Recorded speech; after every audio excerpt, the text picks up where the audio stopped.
Why we need a healthcare tax. There is a great debate on our current healthcare system. I say it's broken. Why should people wait until they are 65 to get great socialized medicine? A typical person on Medicare pays a little over $100 per month per person for great coverage.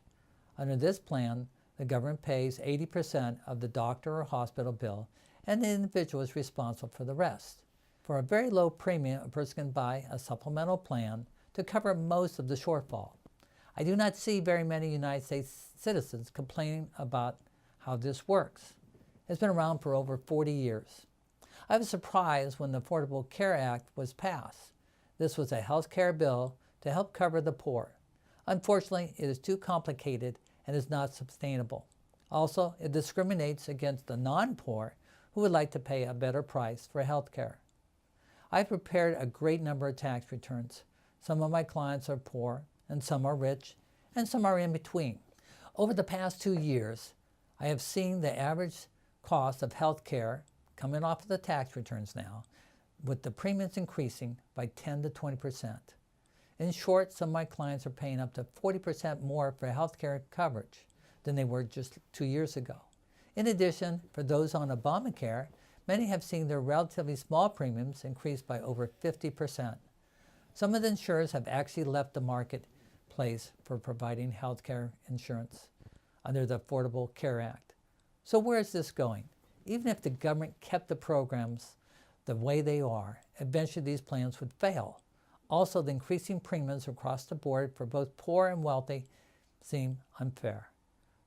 So we get to the crux of the question, why leave things the way they are? The answer is, it is time for a change. We need a healthcare system that covers everybody.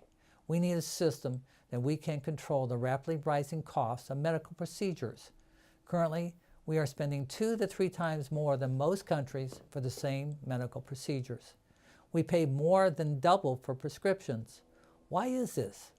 Free enterprise and free markets. The lack of government control on fair pricing. Look about the example of EpiPens. Some companies do not have any reasonable ethics and charge whatever they can get, sometimes even to the point of pure greed. Unfortunately, many of us did not choose our parents or our genes. Some of the medical attention we need is not our fault. Some of the medical problems are self-inflicted.